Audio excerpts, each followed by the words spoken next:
Bon, mesdames et messieurs, Il est branché. je vous avais dit de vous chauffer les bras et les épaules pour être prêts à applaudir dignement nos invités du jour. Donc, s'il vous plaît, en signe.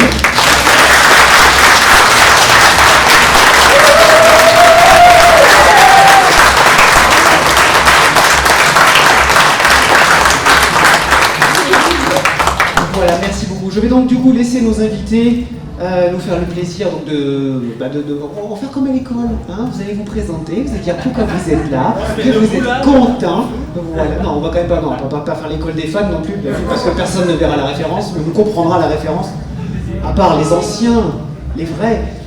Voilà, donc commençons par notre nouvel invité, du coup, donc le dernier arrivant, parce que beaucoup d'entre vous ont l'habitude d'être chanceux de nous rejoindre donc, dans cet sempiternel cercle des Popcorn, mais ce n'est pas votre cas. Non, je me lève. Si vous le souhaitez. Non, parce qu'on a envie de se lever. Le seul qui va devoir se lever, c'est l'autre qui s'est planqué là-bas derrière, là. Est-ce que ça marche Ça marche mon micro, vous m'entendez? Il est là. Ça marche. Non, ça marche pas, oui. Parce que j'ai pas l'impression que... Vous m'entendez? Oui. Là oui, je suis dans le dernier arrivé, mais pas forcément le plus jeune. Voilà. Vous me connaissez un peu peut-être? Vous connaissez ma voix?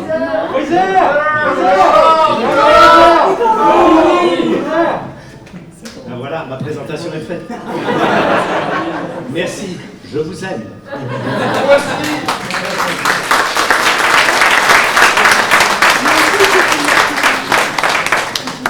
Monsieur. Ah ben non, mais il faut cravate, je crois. Alors, Brigitte Lecordier.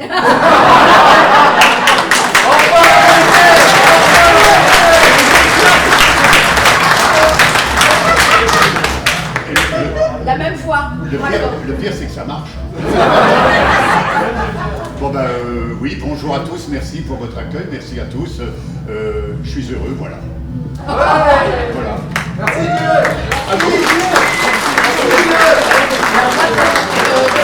C'est la voix de Morgan Freeman, entre autres.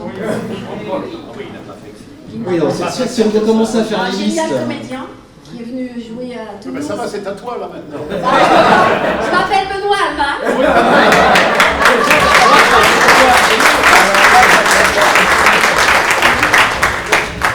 Et quand je serai grande, j'aurai une grosse voix. Mais pour l'instant, j'y arrive pas à grandir à cause de vous. Voilà. Et donc, j'ai même pas besoin de me présenter, je passe à mon voisin. Salut, ça fait plaisir de vous voir. Pas de C'est cool d'être là. Voilà.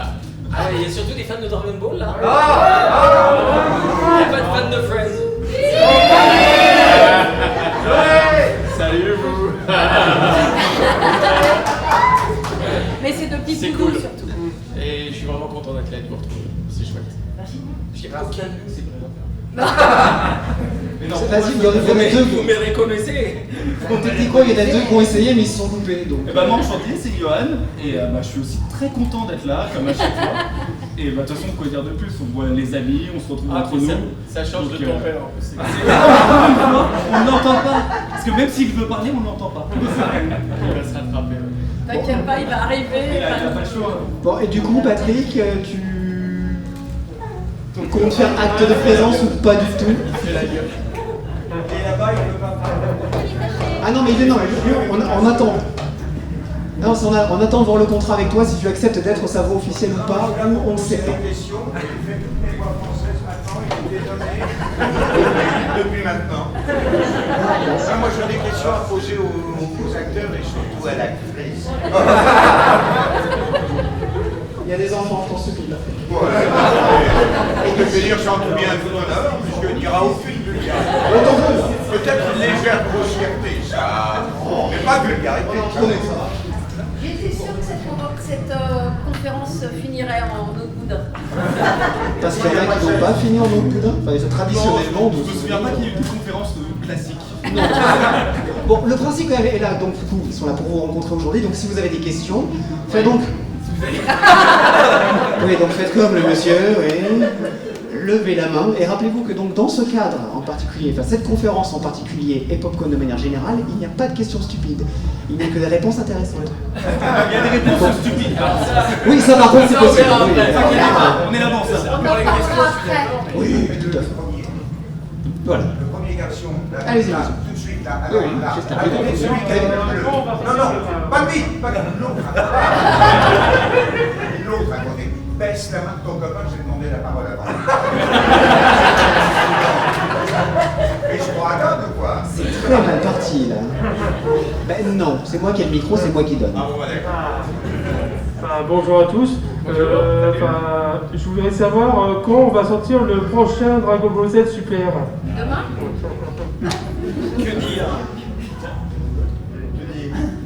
On ne sait pas. On ne sait même pas si on aura un. Et ça fait un mois qu'il est sorti. Il faut bien comprendre un truc, c'est que nous, on est les derniers au courant. Ok? Dernière roue du carrosse. Donc voilà, un jour on va nous appeler, de préférence au dernier moment, et on va dire bah dis donc, t'es libre, demain, hier, et il faudra y aller et se débrouiller, voilà. Mais nous, on n'est pas du tout dans la préparation tu vois, des épisodes, de tout ça, donc on sait pas. Faut leur demander, il faut demander à la toile. Les fans, en général, les fans Souvent sont c'est plus vous au courant. qui, d'ailleurs, Les seuls renseignements qu'on a, c'est pas. Ouais. Mais c'est vrai, c'est vrai. C'est souvent, c'est tiens, il y a une nouvelle série qui arrive, et nous on fait ah bon bah cool, mais voilà, on n'apprend pas. Mais ça va se faire, ça va se faire. Mais il va y en avoir certainement, il va y avoir une suite, c'est sûr. Ah ça je m'avancerai pas moi. Mais si, ils vont pas arrêter, hein, c'est trop. Ouais mais dans 10 ans. Non. Bah tu seras plus là, Il y a une c'est version pas grave. Il y a la version Je te papier. remplacerai. Le manga continue, il y a un film je crois qui est prévu, et donc forcément, vu que le film est prévu et que le manga continue, je vois pas pourquoi il ferait pas une série, sûr. vu le succès que ça a, en fait, c'est de l'argent de toute façon, donc c'est un manque à gagner pour eux. Ah oui, c'est du business. Surtout que c'est reparti sur les jeunes générations. Vous avez d'autres questions? N'hésitez pas. Toutes ces mains. Alors, il y a une main au fond. Je vais me faire transpirer, merci. Ah oui, c'est chouette. Faites-le courir, ouais. Après un autre là, ok? Est-ce qu'on a un compteur de pas? Si vous deviez garder une voix jusqu'à la fin de votre vie, quel serait le personnage que vous garderez? Le mien, moi, si je veux. Ma voix à moi. Ma voix à moi. À qui s'adresse cette question? À toi. À tous. Page de vous tous. Parce que vous avez une voix de cœur. Une voix, ça serait. Bah après, en général, on n'essaie pas de faire des voix, on nous prend pour notre voix, notre jeu. Quand on module trop, c'est pas le but en fait. Et après, moi, tant que j'ai du travail et des rôles qui me font plaisir et qu'il y a quelque chose à jouer, bah, c'est que du bonheur en fait. Il n'y a pas forcément de préférence, parce qu'il y a toujours quelque chose de nouveau, c'est jamais la même chose. Donc se dire, tiens, pourquoi il est énervé, il va pas être énervé pareil que quelqu'un qui a perdu sa mère ou quelqu'un qui a perdu son petit copain, il y a toujours des nuances. Donc il n'y a pas de voix prédéfinie qu'on aimerait faire, je pense. Moi je parle pour les autres. Bah, en ce qui me concerne, en tout cas, si j'ai aimé et choisi ce métier, c'est pour faire toujours des choses différentes. Donc c'est surtout pour pas faire la même chose tout le temps. Après, il y a des voix que j'ai, des comédiens, on va dire, parce que nous, pour nous, c'est pas des voix, des comédiens ou des personnages qu'on a plaisir à retrouver. Ça, oui. Mais j'ai envie de, enfin, j'ai fait tellement de trucs un peu barrés que je voudrais surtout pas m'en priver, quoi, personnellement. Ouais, moi je dis toujours c'est le prochain rôle que je vais faire que j'adore. Elle a volé ma réplique. Ah. C'est quelque chose. Bah oui, le plus beau souvenir, c'est celui qui va arriver demain, quoi. C'est beau. Il est beau, hein?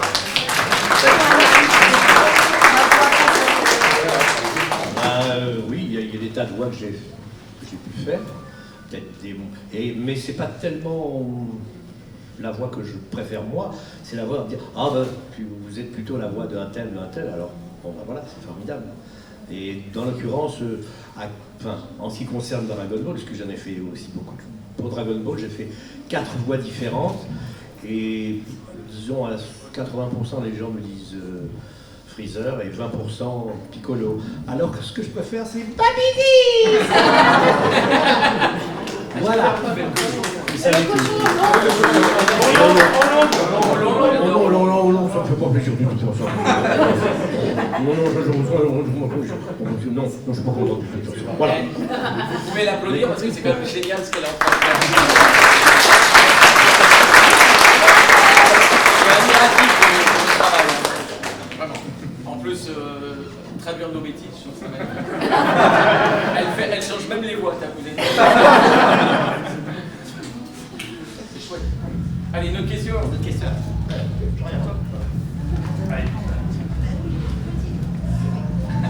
On l'a perdu. Déjà, bonjour. On l'a perdu. Et est-ce que vous saviez qu'il y a énormément d'enfants qui ont refusé de grandir et qui ont créé des comptes fans ou des grandes communautés, essentiellement Brigitte Lecordier, vous avez plein de comptes fans sur les réseaux, de gens qui regroupent vos voix ou qui mettent des extraits, et, plein de choses comme ça qui font que on vous oublie pas parce que vous êtes tous les matins dans Mes pour toi. C'est vrai? Oui, c'est vrai. Il y a beaucoup de gens qui ont mauvais goût, en effet. Heureusement qu'il y a qu'elle dedans. Écoute, c'est super, ça fait plaisir. On fait ce métier pour diffuser. Et quand on diffuse, c'est génial. Voilà. Et puis pour vous ouvrir aussi, et pour qu'on s'ouvre tous à plein d'autres choses. Bien sûr, il y a les voix, mais il y a le cinéma, il y a le théâtre, il y a les chaînes YouTube. Vous êtes tous abonnés à ma chaîne? Oui. Que ceux qui ne sont pas abonnés lèvent le doigt. Alors ce soir, c'est réparé. Non mais voilà, et voilà, c'est chouette. Ça nous fait plaisir, hein? On va pas... La chaîne. Merci. Non, il y a des gens qui diffusent notre travail, c'est chouette. C'est toujours plaisant dans n'importe quel métier quand quelqu'un vient te voir et te dit j'ai adoré ce que tu as fait. Que ce soit dans tous les métiers, c'est plaisant quand ton patron ou que ce soit quelqu'un d'autre qui dit t'as bien fait ton taf. Tu sais, c'est que du bonheur. En convention, souvent les gens ils me disent mais t'es pas crevé, t'en as pas marre et tout ça. Je dis attends, du matin au soir, il n'y a que des gens qui viennent nous voir, qui nous disent qu'ils aiment bien ce qu'on fait, que c'est génial et qu'ils ont envie qu'on en fasse d'autres. Alors que quand on travaille, c'est comme pour tout le monde, ça va pas, faut refaire. C'est ça. C'est vrai. Parle pour toi.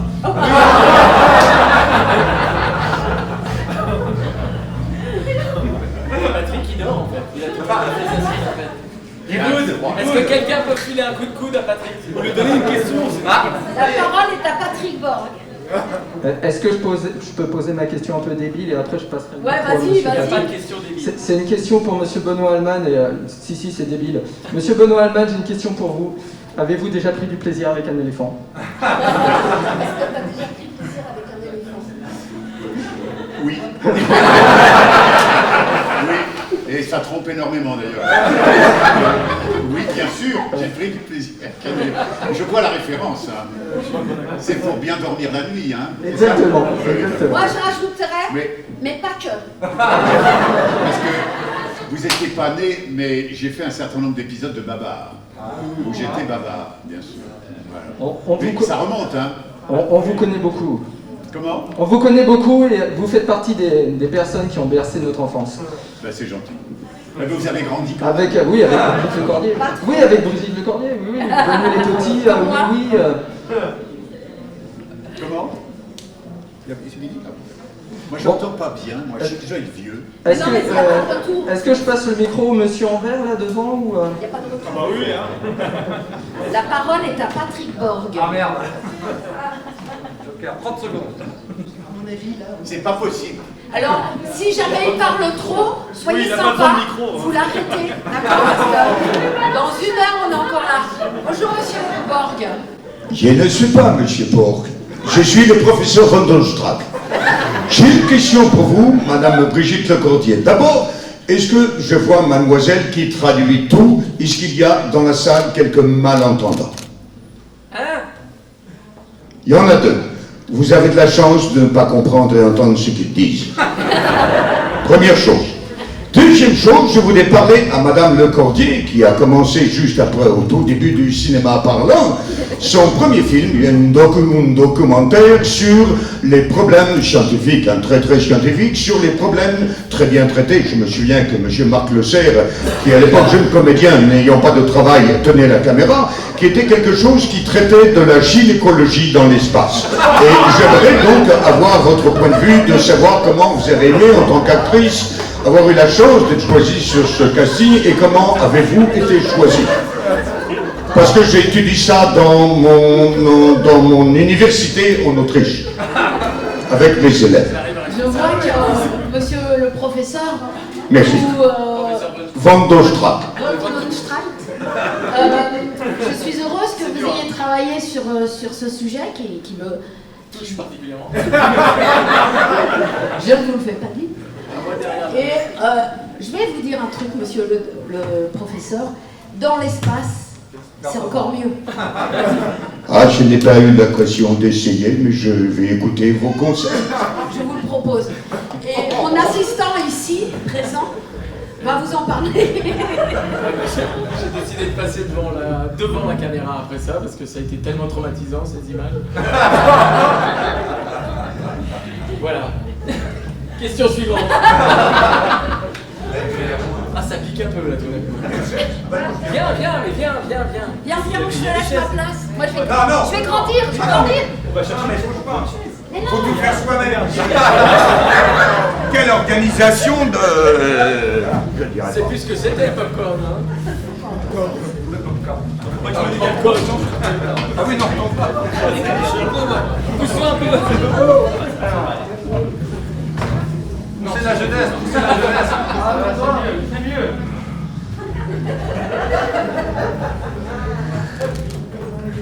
Je te traduis. Il y a une autre question? Oui, ici. Là, oui, bonjour d'abord. J'aimerais savoir qu'est-ce que vous diriez aux jeunes, ou par exemple, comme les vieux d'ailleurs, qui aimeraient se lancer dans le doublage par exemple, parce que c'est un monde qui les passionne grâce à vous. Qu'est-ce que vous leur diriez en fait juste là maintenant? Alors de te lancer dans le théâtre premièrement et de vouloir être comédien en fait parce que il y en a beaucoup aujourd'hui dans les jeunes qui disent j'aimerais faire du doublage, j'aimerais vraiment faire des voix alors que le but c'est d'être comédien, c'est de jouer la comédie, c'est absolument pas, après c'est un plus parce que nous en fait on est comédiens donc le doublage ça nous permet de manger mais il y a aussi après les tournages, on fait aussi des jeux vidéo, des choses comme ça, il n'y a pas que le doublage. Parce que si tu ne fais que du doublage, tu te fermes énormément de portes, c'est déjà un milieu difficile, et donc si tu ne veux être que comédien de doublage, c'est pas vraiment, ça n'existe pas. Bah voilà, il a tout dit. Et crois-moi que si on a eu qu'on essayait de faire que du doublage, on était là pour les flinguer. Attends, et non, mais vont nous manger notre manger. Non, mais c'est vrai, il a dit, Johan, et je pense que tout le monde pense la même chose ici, c'est que moi souvent il y a des jeunes qui m'écrivent sur des ah Patrick, je rêverais d'être comédien de doublage. Je dis, mais ça n'existe pas, c'est comédien tout court. Je dis d'abord, si tu veux faire du doublage, commence par prendre des cours de comédie. Il y a dans toutes les villes de France, on a la chance quand même des conservatoires qui souvent sont gratuits. Et je dis là, vous pouvez commencer à apprendre votre métier. Benoît a fait la même chose, il venait de Strasbourg. Enfin, on a tous fait la même chose. Commencez par apprendre et ensuite tu commences à travailler. Mais on n'a aucun de nous n'a eu le rêve de dire tiens, on va devenir comédien de doublage. Il se trouve qu'on nous a appelés, qu'on nous a proposé des choses dans le doublage, comme pour faire des voix de pub, comme à l'époque de Benoît et de Brigitte, qu'on a fait beaucoup aussi, des pièces radiophoniques, c'est pas de la génération de la plupart d'entre vous, mais qui étaient merveilleuses parce que tu avais souvent des grands acteurs, c'était des pièces. Fallait être bon, parce que c'était en lecture directe, c'était en direct, donc fallait pas se planter, pas bafouiller. C'était très chouette, c'est des super exercices de style. Et puis le doublage, de toute façon, qui est arrivé bien après, parce que le doublage, n'oublions pas que dans les années 70 encore, il n'y a qu'une chaîne, c'est-à-dire la Une. Les autres arrivent après, la télécouleur, je crois que c'est 1973. Donc pour vous, c'est déjà des trucs de vieux dinosaures, mais nous, on a connu toute cette époque-là. C'est-à-dire qu'il y avait peu de travail en doublage à l'époque. Et le doublage, il y en a eu beaucoup plus, parce que beaucoup plus de chaînes. et que tout simplement les majors compagnies préfèrent vendre et acheter et faire doubler des films parce que ça revient beaucoup moins cher que de réaliser un film. Et donc ils envahissent la télévision avec du doublage. Mais tout comédien français préférerait qu'il y ait de la création. Parce que notre métier, c'est les pieds sur les planches et tourner d'abord, même si on aime bien faire du doublage. Voilà. Oui, mais Patrick, tu lui as pas répondu à sa question. Qu'est-ce qu'il faut faire pour être comédien de doublage? Alors je l'ai dit, d'abord il n'y a pas comédien de doublage, il y a comédien tout court, c'est prendre des cours de comédie, c'est un très... Tiens, là nous avons un exemple, Benoît, qui double quand même un immense acteur américain, il en double plusieurs, mais qui est monsieur Morgan Freeman.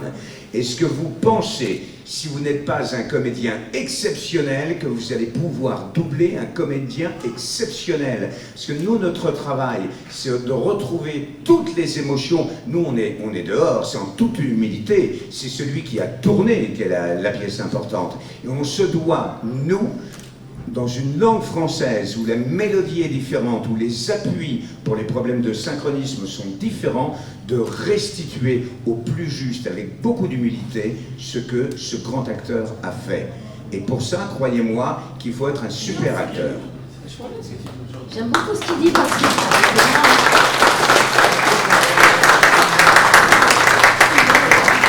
Nous avons la chance d'exercer une profession artistique qui offre de multiples possibilités d'expression, le théâtre, le cinéma, la télé, les voice-overs, c'est-à-dire les voix de commentaires, la publicité effectivement, le mime, le clown.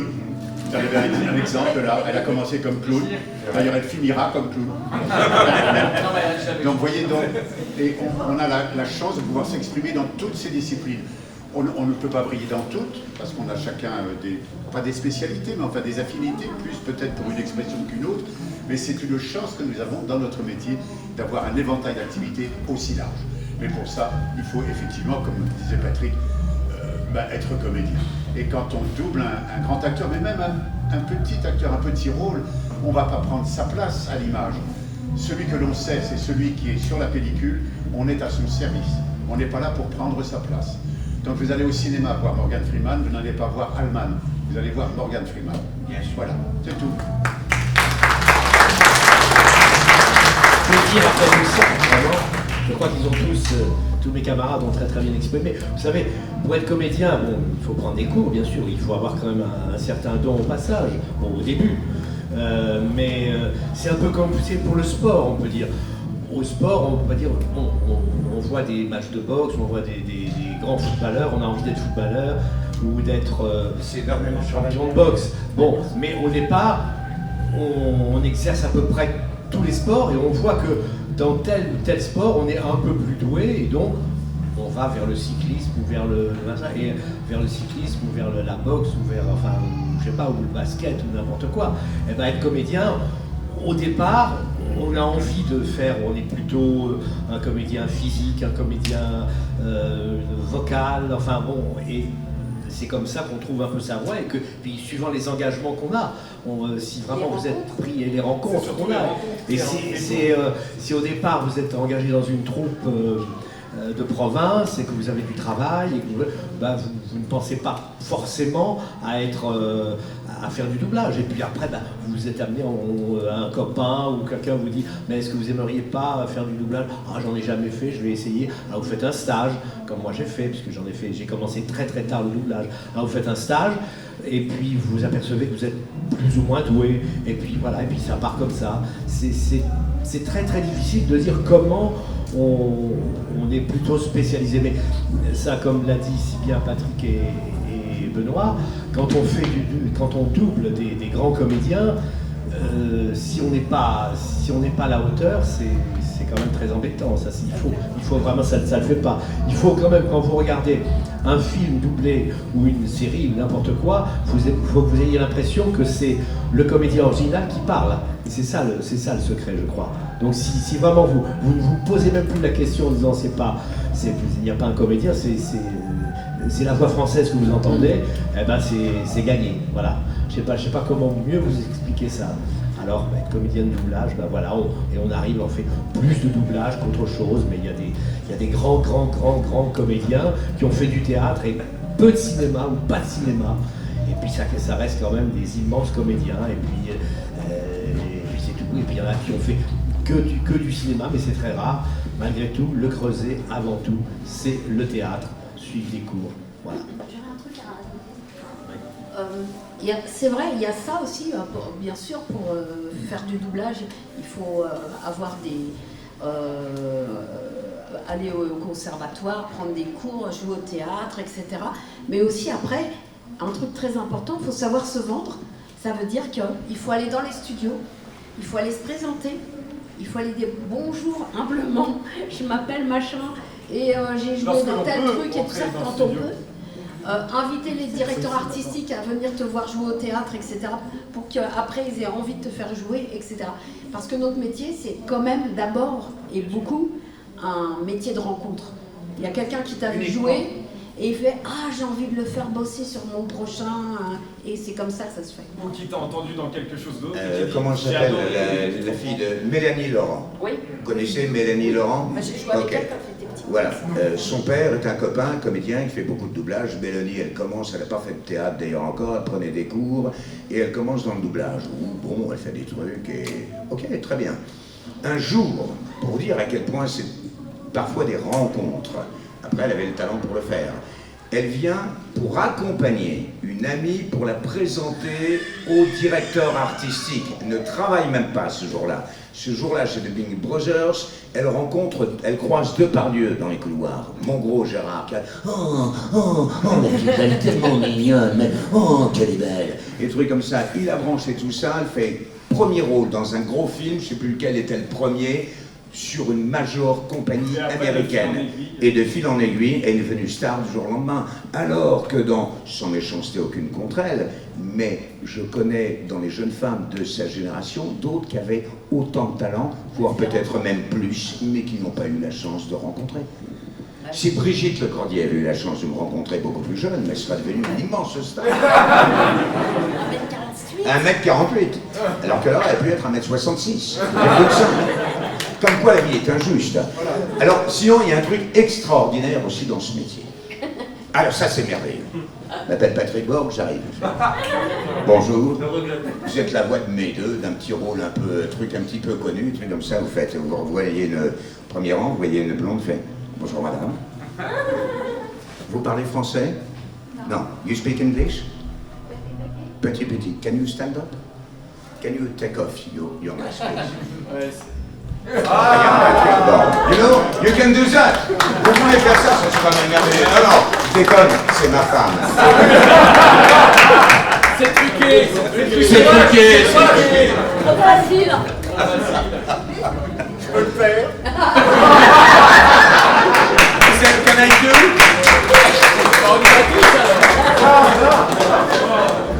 On va peut-être enchaîner avant que ça dérape vraiment. Il est vrai qu'elle a les cheveux vagues, donc elle ne parle pas français.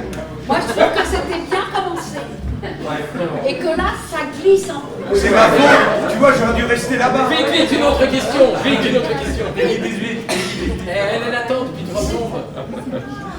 Bonjour. Et d'abord, merci. Merci pour ce que vous êtes. Merci pour ce que vous faites.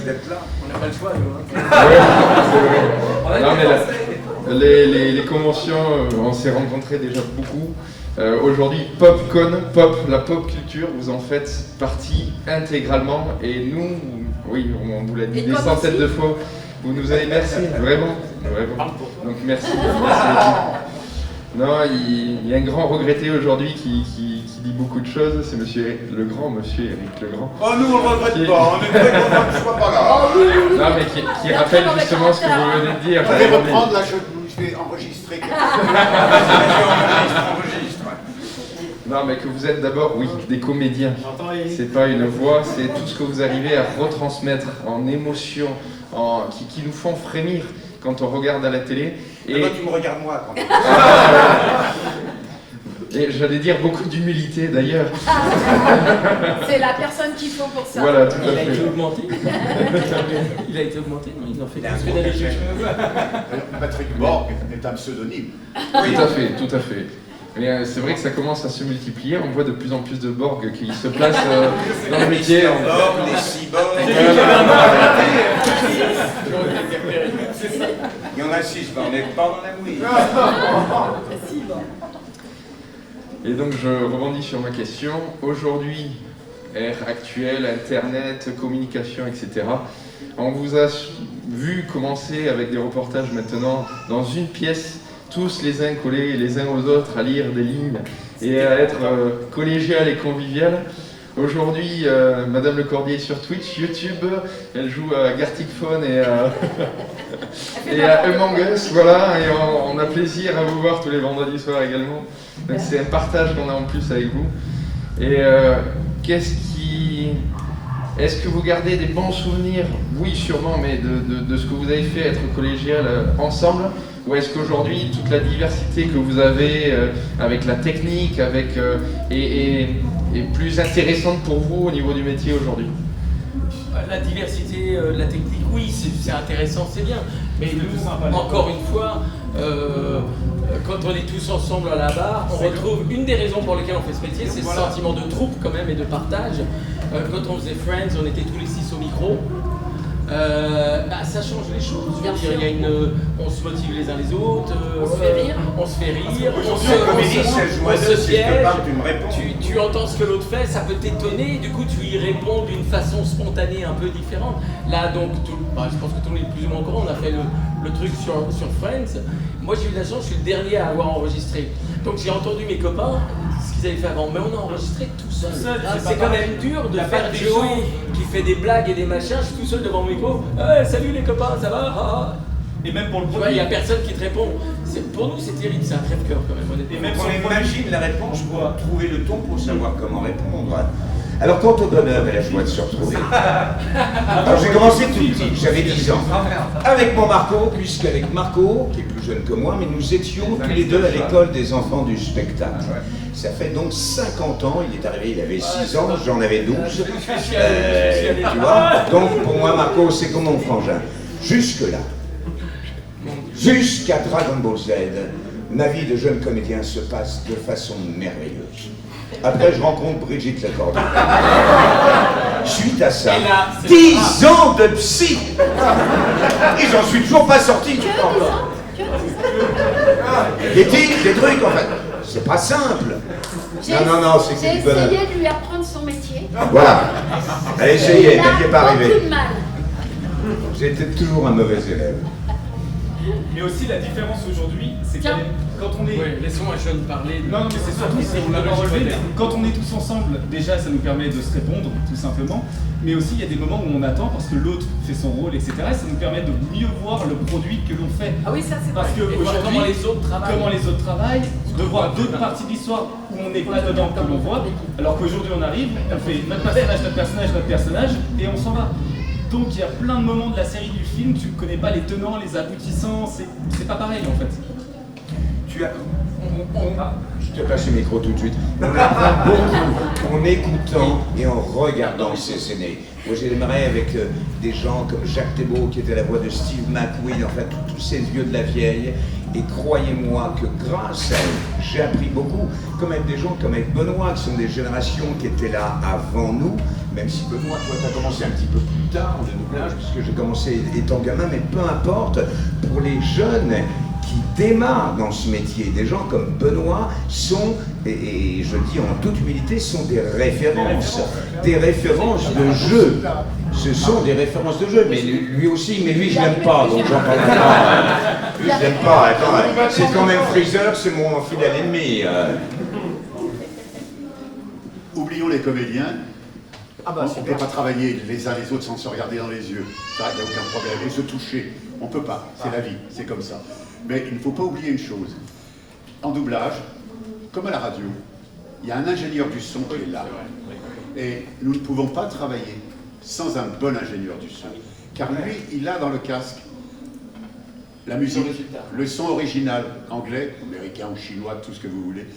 Il connaît l'équilibre des voix par rapport au bruitage, par rapport aux musiques. Et il est là surtout pour nous dire, tu es trop fort, tu n'es pas assez fort, tu n'es pas à la hauteur de ce que le comédien que tu doubles donne à l'image. Et s'il n'y a pas cette complicité avec le technicien du son, comme au théâtre, le technicien qui fait la lumière, on n'est pas tout seul. C'est une peinture. Et je dois dire que moi j'ai un profond mépris, je le dis, je ne suis pas gentil en disant ça, des comédiens qui sont égoïstes et qui laissent tomber complètement le travail que font les techniciens. Alors que sans eux, nous ne sommes rien sans les techniciens. Maintenant, il faut que le technicien soit bon lui aussi. Et ce n'est pas toujours le cas. On ne s'improvise pas un bon comédien, on ne s'improvise pas un bon technicien. Il faut une complicité totale entre les deux. Et c'est là où le produit est jouissif quand il est terminé. C'est un travail d'équipe. Voilà, c'est un travail d'équipe. J'arrête. Et on s'aperçoit justement d'un bon technicien ou d'une bonne technicienne, vous voyez. Bien. Une bonne technicienne, et il y a beaucoup d'ingénieuses, je ne sais pas comment on dit, d'ingénieurs du son, avec le S. Ouais, enfin bon. Et c'est là où on sent, quelquefois, entre deux ingénieurs du son, c'est formidable, on sent quelquefois la différence. On sent l'ingénieur qui vous fait un son profond, un son, c'est là, et ça change tout. Ça peut changer tout. Et surtout, quand on a la chance de tomber, et ça arrive souvent, à un ingénieur qui vous connaît. Parce qu'il connaît que, bon, bah, lui, il parle trop près du micro, assez loin, il fait des choses comme ça qu'il ne faut pas. Et il nous sauve, et il l'éloigne, il fait ça, et ça, c'est formidable. Et ça, c'est vraiment formidable. Bien sûr, le directeur artistique, il ne peut pas changer notre jeu, mais ça compte énormément. Et souvent, on le remercie parce que vraiment, quelquefois, on est fatigué. Par exemple, ça arrive, on est fatigué, la voix. On lui dit, tu sais, j'ai un petit problème, est-ce que. Non, t'en fais pas. Et c'est formidable. Voilà. Mais comme disait Benoît, il y a beaucoup de gens parmi les acteurs, parce qu'il y a des acteurs qui arrivent un petit peu en disant. Qui se regarde l'ego, l'ego est t'en as même qui très arrivent, t'as les autres comédiens, ça je l'ai vécu en doublage. Tiens, je vais le citer. Non, parce que je trouve que c'est un. C'est moche. Monsieur Christian Clavier. Pour ne citer personne, un jour avec Madame Perrette Pradier, grande comédienne et directrice artistique, on enregistre, on vient faire un doublage d'un film qu'avait fait Clavier à l'étranger. Donc il faut doubler, lui vient se redoubler en français. Toutes les phrases qui se chevauchent, donc qu'il avait tourné avec des comédiens étrangers. Donc, nous sommes convoqués à 9h30. On attend 10h, 10h30, 11h, 11h30, midi. Monsieur Clavier arrive. Entre sur le plateau, fait bon, on y va là, on commence. Ni bonjour, 2h30 de retard, les trucs, les machins. Et là, crois-moi, la première scène, c'est avec la gueule de con. Et je fais, et là, tu fais, oh putain, mais je vais être bon, mais t'es concentré comme une brute. Première prise, il se plante. Deuxième prise, il se plante. Troisième prise, il se plante. Je sors du truc, ce qu'on appelle une cabane. C'est-à-dire entouré de par des rideaux pour avoir un son mat. C'est-à-dire, quand on enregistre, ce sont des sons qui se passent à l'extérieur, donc pour pas avoir le volume sonore de la salle, de la pièce. Et là, je vais voir Perrette Pradier, qui est une amie, je fais, écoute ma Perrette, je vais te laisser travailler avec Monsieur Clavier, qui déjà arrive, ne dit bonjour à personne, ne s'excuse pas auprès de toi, et qui en plus, je suis désolé, mais t'as chier. Patrick Borg se permet de dire ça de truc. Et là, c'était merveilleux, je crois qu'il y a Michel Villiers, je ne sais plus trop qui n'ont rien dit, qui se sont levés, et qui m'ont suivi. Et Perrette qui nous a fait, qui nous rappelle soi en disant, mais quel con, merci les potes d'être partis. Tu vois? Et voilà, c'est dire que t'as des gens, ils sont rares, c'est pas la majorité. J'ai bossé une fois avec Madame Sophia Loren, où elle venait se doubler sur un film qui était d'une gentillesse, d'une humilité, à même faire des choses qu'elle n'avait pas à faire. C'est à inviter toute l'équipe, techniciens compris, à déjeuner, et elle arrivait, les premières personnes qu'elle saluait, avant les comédiens, c'était l'équipe technique. Ceux-là sont des grands et respectables. Mais chez les grands acteurs, il y a rarement ce genre de problème. C'est chez les cons qu'il y a ce problème. Les cons, malheureusement, c'est des êtres humains, et derrière chaque être humain, il y a des gens merveilleux et des gens totalement détestables. Oh, regarde, il y a Christian Clavier qui est là. Ça va Christian, je t'enlève quoi? Et bienvenue, mais bien sûr. Allez, une autre question. Bonjour à tous, ça me fait très plaisir de vous voir là. Alors, ma question va être beaucoup plus légère. C'est est-ce que Le sud-ouest, ça vous plaît? Est-ce que vous envisagez de passer des vacances dans le coin? Ah, moi, c'est déjà le cas, je viens très souvent. Ah, super. Et est-ce que vous connaissez le vin de Gaillac? De Gaillac. On en a bu hier soir. Alors, oui. Oh oui. Oh oui. Réponse pour le sud-ouest. Et là, je vois rien. Gaillac, je reprendrai de travers. Il est costaud, hein. Il est costaud. Non, on aime venir vous voir, si c'est ça que tu voulais savoir. On aime venir vous voir. C'est tout. Vous allez peut-être même Et finalement pas en que pour avoir le marre de voir toujours les mêmes. Pour manger aussi, il y a beaucoup de bonnes choses à manger ici. Écoutez, à part les coteaux du côté de l'île, de Douai et Tourcoing, le reste du vignoble en France est très bon. C'est vrai. Mais en revanche, pour ce fromage merveilleux qui sent à 28 km, il y a le Roubaix. Si, il va faire Bonjour. On est passé en Moi, j'ai une question. C'est une autre conférence là. Ils sont laissés parler. Attendez, de la chance que nous avons, ta gueule, que nous avons en France. Mais tenez cette chance tu fais 50, 100 bornes. Ah non, C'est merveilleux ça. Qu'est-ce que tu voulais? Bon, trop tard. Question suivante. Non, je plaisante, vas-y. Arrête, je plaisante. On est là pour se marrer. Hein. Il est timide déjà, il n'ose plus Voilà. parler. Non, mais je le laisse, pas de soucis. Non, faut pas. Je ne laisse jamais. Alors, ma question, c'est, donc vous avez pu travailler sur plein de médias différents, donc que ce soit de la série audio, des films, du cinéma, des jeux vidéo, tout ça. Et est-ce qu'il y a des médiums sur lesquels vous préférez travailler, ou au contraire d'autres médiums sur lesquels c'est plus compliqué? Des médiums? Je sais pas ce que ça veut dire, des médiums. Mais oui, il y a des choses sur lesquelles on préfère travailler. Pour moi, c'est la vue réelle, c'est sur un acteur. Personnellement, peut-être d'autres. C'est le jeu, il y a une frustration. Déjà parce qu'on n'a pas l'image. On ne voit pas ce qu'on fait. On ne voit pas ce qu'on fait. On n'enregistre pas dans l'ordre, mais ça jamais. Tu vois pas ce que c'est. On a une forme d'onde qu'on doit respecter. Voilà. Et on doit rentrer entre ça et ça. Voilà. On doit commencer là, finir là. Oui, mais enfin, on n'a pas l'image comme en doublage, où tu as l'image, où tu vois l'émotion d'un comédien. Tu sais, le liptique, le mouvement des lèvres, ça c'est de la mécanique. Bien sûr qu'on se doit d'être synchrone, c'est le B à bas. Mais après, l'émotion, elle est dans l'œil du comédien et c'est cet œil qu'il faut regarder pour trouver l'émotion. Après, je suis d'accord, mais après, je voulais juste. Juste parce que vous avez aussi travaillé par exemple sur la série audio. Et par comparaison, est-ce que ça vous laisse être plus libre la série audio par exemple? C'est beaucoup de création, ouais. Oui, bien sûr. Moi j'ai fait aussi un petit peu de théâtre radiophonique, c'est génial à faire, ça n'existe presque plus, je crois. Et c'est génial à faire, mais pour revenir à ce qu'on disait un peu tout à l'heure, ce qui est super dans notre métier aussi, c'est la diversité. Et toutes ces nouvelles technologies nous donnent plein de possibilités nouvelles.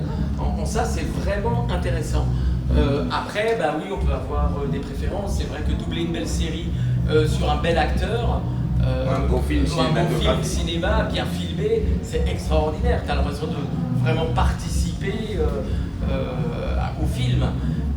Mais encore une fois, moi j'aime bien changer et faire plein de choses différentes. Je pense que c'est en partie pour ça que j'ai choisi ce métier. Et puis c'est une façon aussi de rester ouvert et de rencontrer des gens qui sont dans un autre domaine.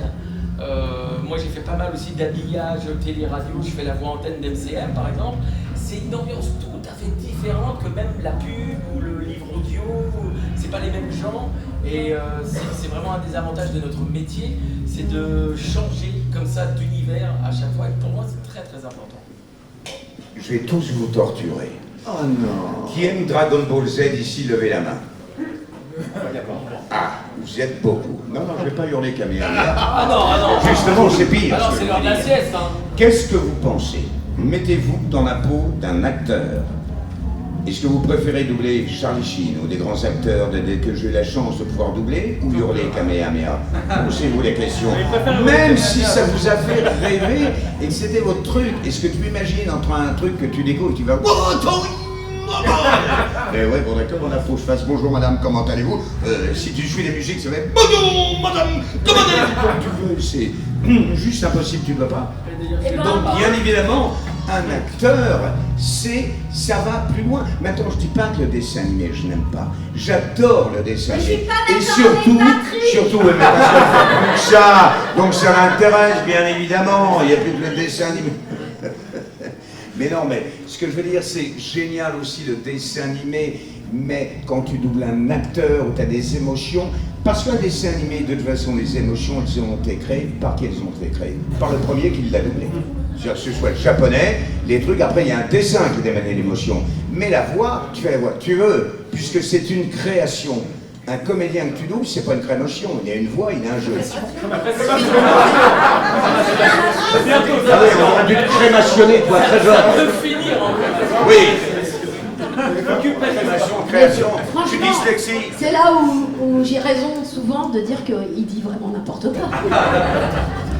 Franchement, moi, j'adore doubler des acteurs, mais malheureusement, je fais pas beaucoup d'actrices. Ah, c'est pour ça qu'elle dit ça. La seule actrice que je fais, c'est dans American Horror Story, et c'est une jeune mongolienne. Je pense qu'on me voit pas autrement qu'anormal dans ce métier, mais c'est pas grave, j'assume. C'est vrai, je suis vraiment le clown de service, et donc dès qu'il y a un truc bizarre, c'est pour moi. Mais voilà. Mais à part ça, sans déconner, en création de voix, c'est vraiment vachement intéressant pour un acteur. Et quand tu dis il n'y a pas les sentiments, mais si! Attends, si tu donnes pas le sentiment, si tu vas pas au bout du truc, excuse-moi, mais le dessinateur, il pourra pas le dessiner, quoi. Et il pourra faire tout le... Non, t'es pas d'accord. J'ai doublé un jour un concombre, d'accord? Le réalisateur est là et me dit, je lui propose un truc, un gros concombre. Alors je me suis trouvé une bonne part un peu ronde comme ça, fait. Ah non, je suis désolé, ça parle pas comme ça, un concombre. Et là, tu regardes le mec, c'est normal, il est réalisateur, il a dessiné, il a fait son histoire. Tu sais, c'est comme quand il lit une BD, tu t'inventes la voix des personnages. Bien évidemment, tu te fais ton histoire. Il me dit, ça parle pas comme ça. Et là, je le regarde, et je fais, je suis désolé, mais j'ai jamais rencontré de concombre, jamais parlé à un concombre. Et là, le mec a éclaté de rire parce qu'il s'est rendu compte de la bêtise qu'il était en train de dire. Et j'ai dit, maintenant, je peux te proposer tout ce que tu veux. Et là, c'est drôle parce que tu peux te permettre toutes les folies que tu désires. Et du coup, j'ai profité de ce petit moment pour...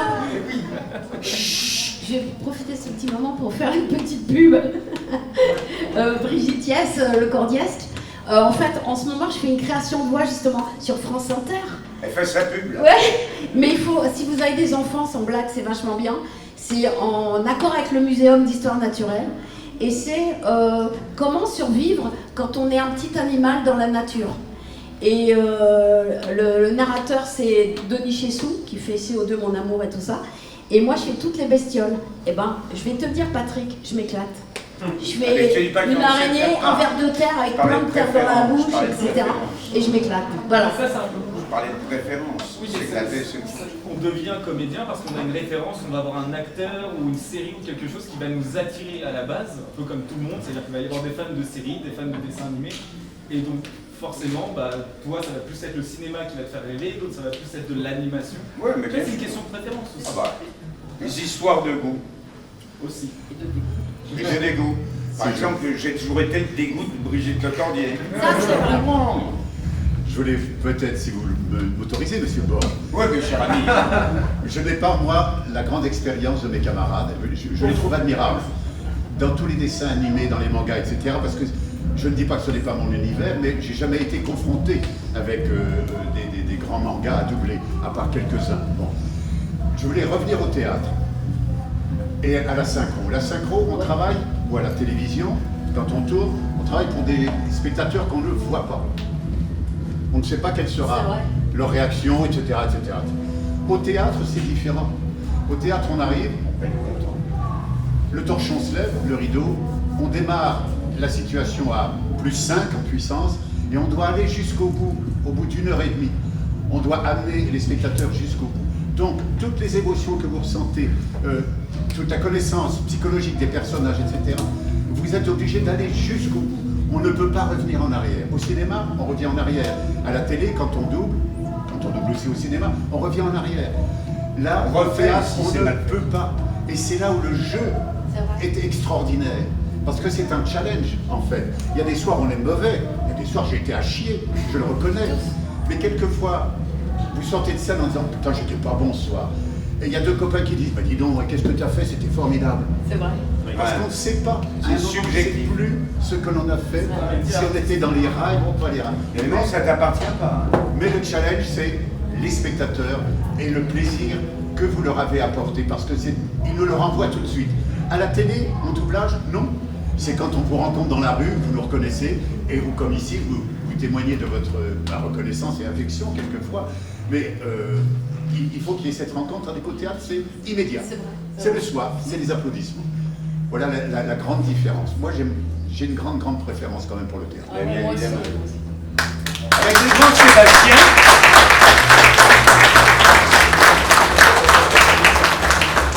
Quelle après ça, vraiment. Oui, je crois que évidemment, on a tous ou commencé ou fait du théâtre. Et malgré tout, c'est le théâtre, c'est ce que disait Johan Borg au départ. On est comédien de théâtre et après, ben, on a bifurqué plus ou moins. Je vais le balancer parce qu'il ne va pas le dire. Oui. Parce que Philippe est le seul parmi nous tous qui a touché une discipline encore bien différente, qui demande une technique encore autre. C'est l'opérette. C'est-à-dire que tu joues et tu chantes en même temps. C'est l'ancêtre de la comédie musicale, l'opérette. Il a commencé par ça, il en a fait pendant des années, qui demande une technique de souffle, de trucs, de machin, qui est complètement différente. Et que, enfin, je sais pas comment je l'ai fait. Lui, il est le seul à en avoir fait, donc ça nous saccage d'ailleurs tout. Un jour, on crie un Kamehameha, comme ça j'ai un peu de souffle, je vais l'enterrer le vieux. Je fais Kamehameha, ça s'arrête, et lui,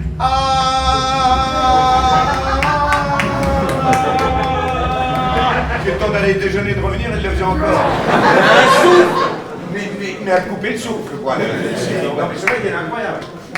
Oui, il est très gentil, du reste. Et ça, c'est le chant.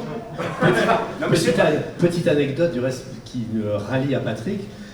Quand j'ai créé cette comédie musicale il y a longtemps, en 69-70, qui s'appelait Un violon sur le toit, dans lequel je jouais le jeune premier, oui, à l'époque. Hein, et le jour de relâche, moi que j'aimais le théâtre, je suis allé voir La ville dont le prince est un enfant au théâtre Michel. Et il y avait un jeune comédien qui avait 12 ans. Qui avait 12 ans. Et qui était Patrick Borg. Je